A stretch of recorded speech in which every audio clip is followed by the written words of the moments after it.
Naturopathie, les suppléments alimentaires. Cours numéro 109.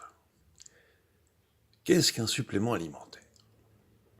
Un supplément alimentaire est toute substance nutritive capable d'apporter à l'organisme des éléments que l'alimentation courante risque de ne pas fournir en quantité suffisante. Le but même des suppléments alimentaires est donc de pallier les lacunes de l'alimentation courante. Compte tenu de la piètre qualité des aliments modernes, ces lacunes sont pratiquement inévitables.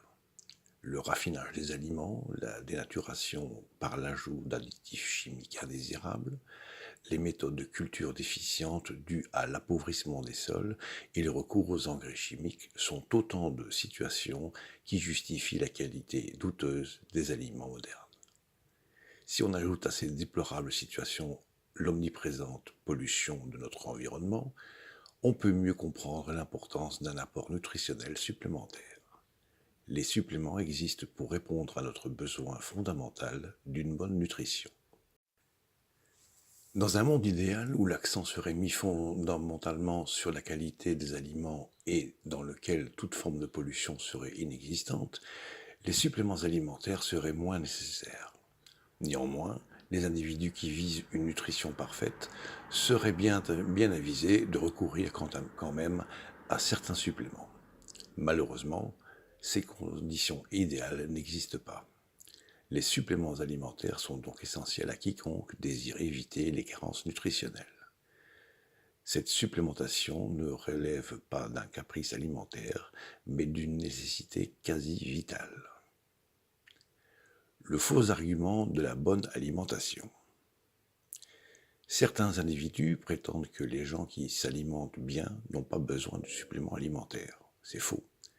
Les conditions de vie modernes font que personne ne s'alimente parfaitement bien. Certains individus s'alimentent mieux que d'autres. Mais ce n'est pas suffisant pour échapper au besoin de recourir aux suppléments alimentaires. Résumons rapidement ces conditions qui justifient le besoin de recourir aux suppléments alimentaires. 1. Les méthodes d'agriculture moderne ne permettent pas de produire des aliments de haute qualité nutritive. 2. La nourriture qu'on donne aux animaux est déficiente. Elle vise bien plus à stimuler leur croissance et ou les amener à produire davantage qu'à fournir des aliments sains.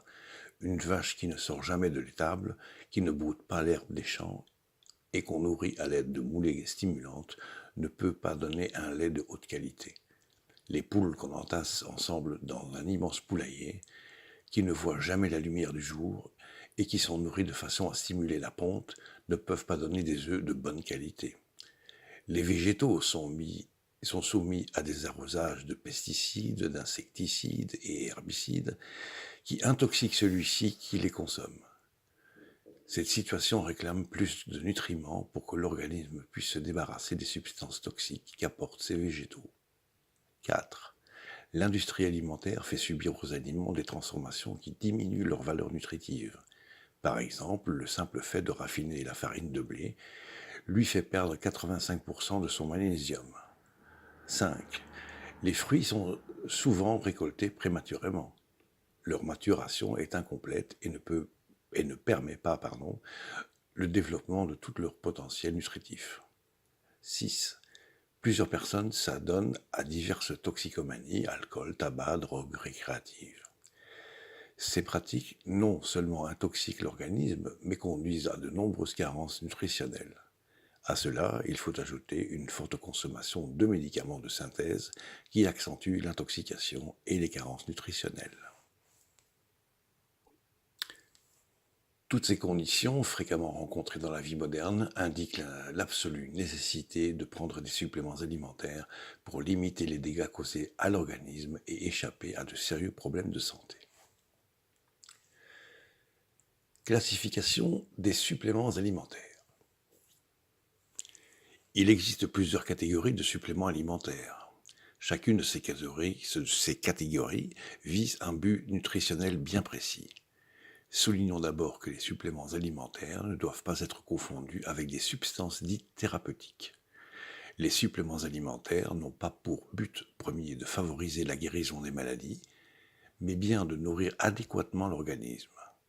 Cependant, dans le cas des maladies par carence nutritionnelle, il va de soi que les suppléments alimentaires présentent aussi des vertus thérapeutiques.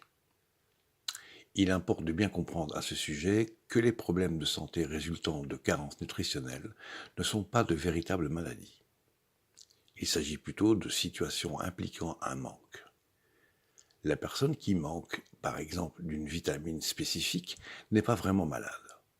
Elle est plutôt en manque de cette vitamine.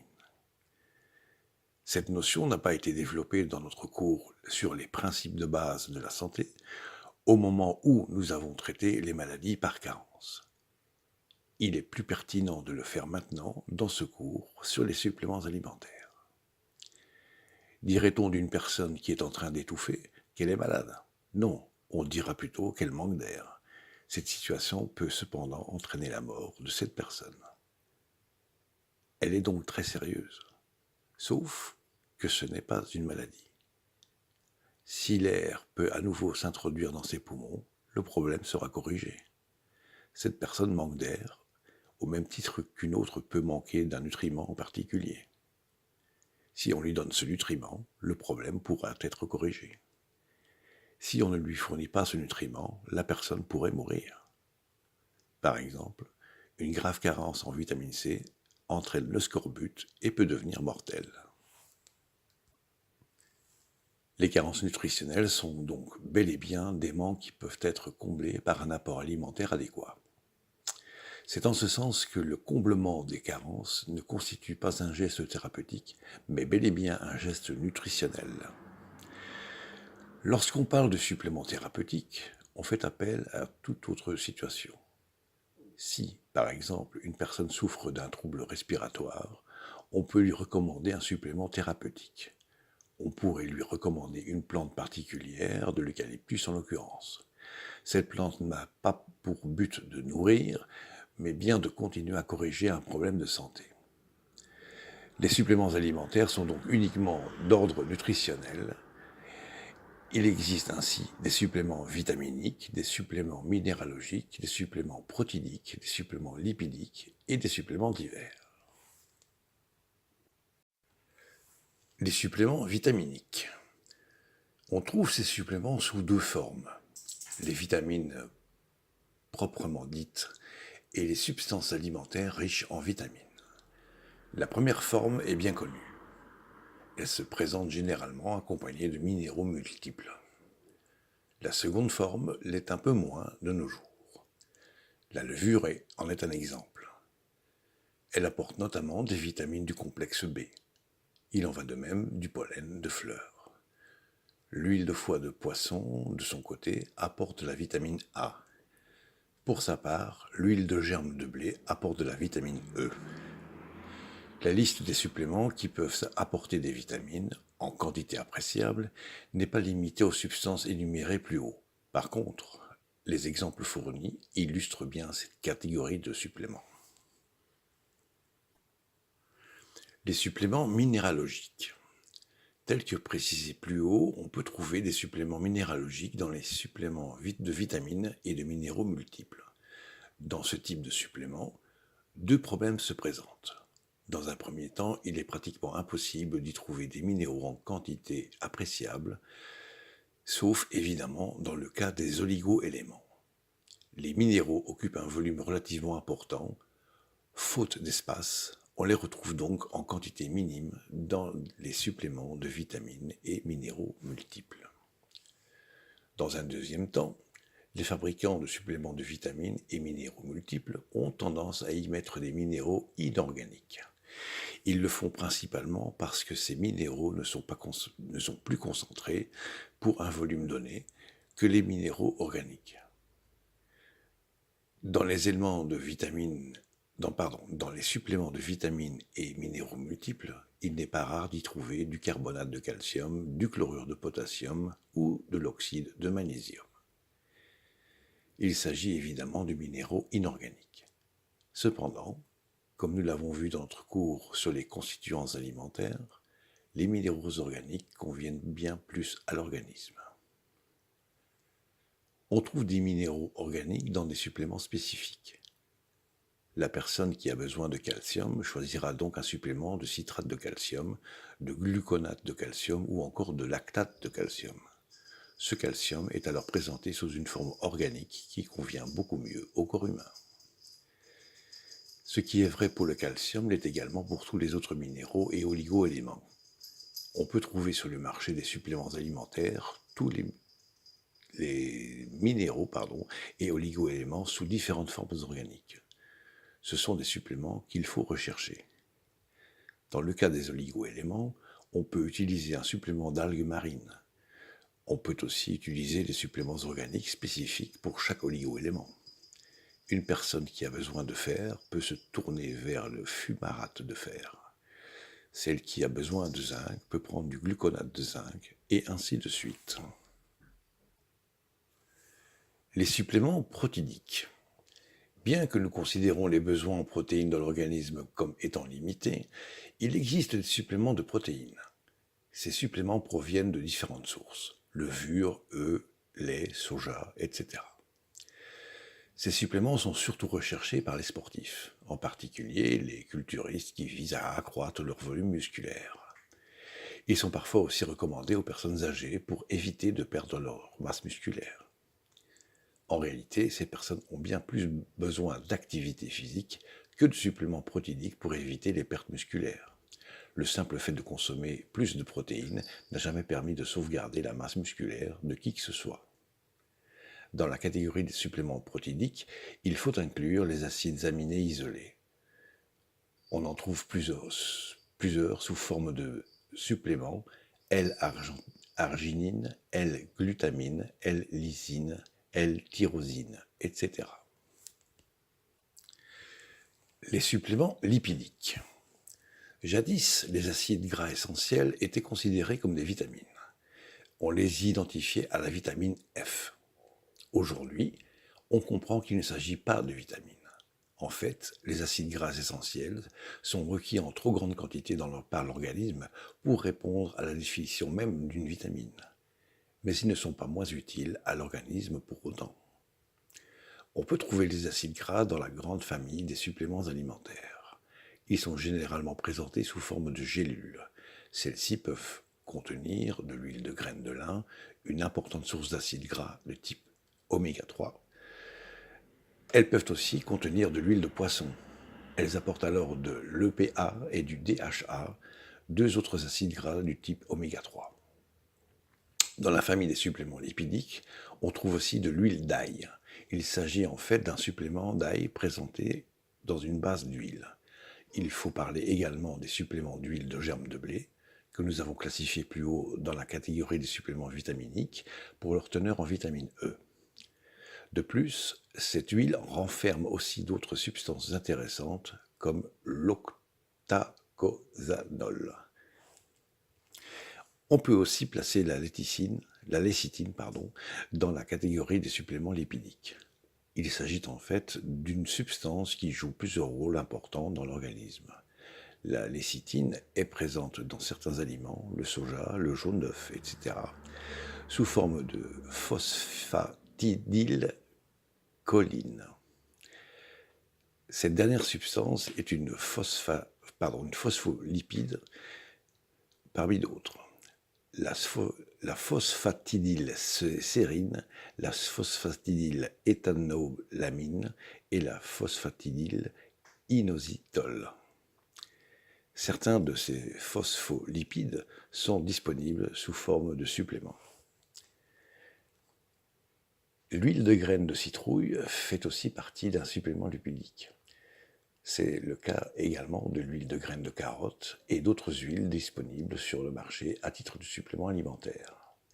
Il ne faut pas oublier ici l'acide linoléique conjugué qui aide l'organisme à augmenter sa masse maigre en muscles et de diminuer la masse grasse.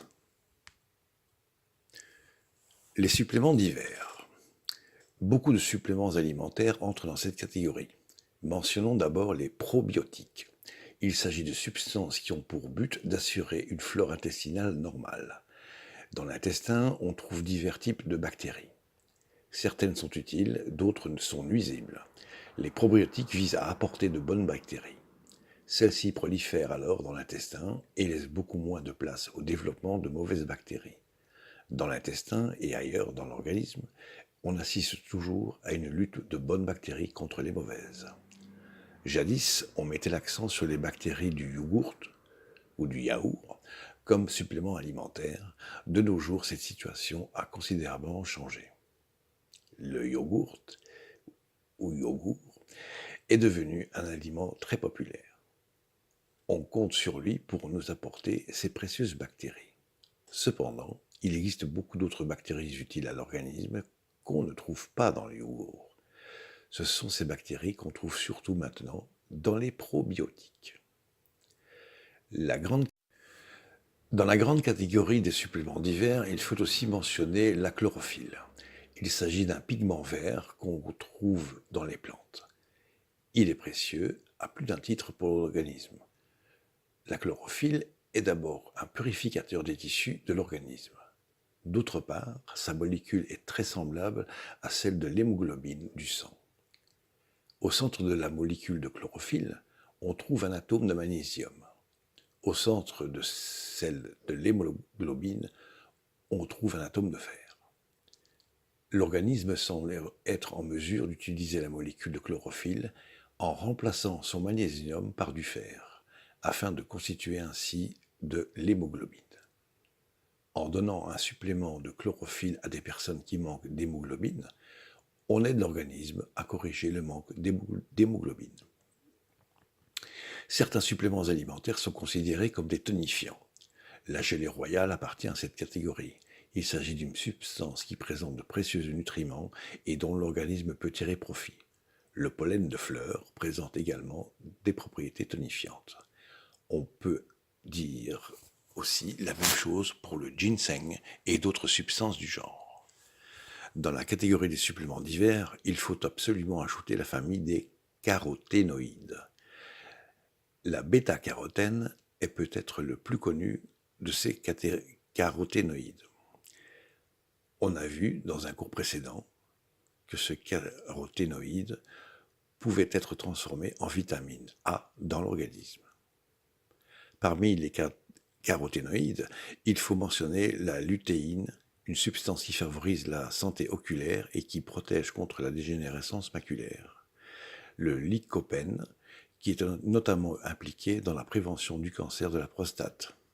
L'alpha-carotène, la cryptoxanthine et la zéaxanthine, d'autres précieux antioxydants. En ce qui concerne les antioxydants, il faut mentionner l'acide alpha-lipoïque qui agit à la fois en milieu hydrosoluble et liposoluble. Il ne faut pas oublier non plus les polyphénols du thé vert, les anthocyanidines, la curcumine et la sulforaphane. Je vais y arriver. Toutes ces substances antioxydantes sont disponibles sous forme de suppléments alimentaires.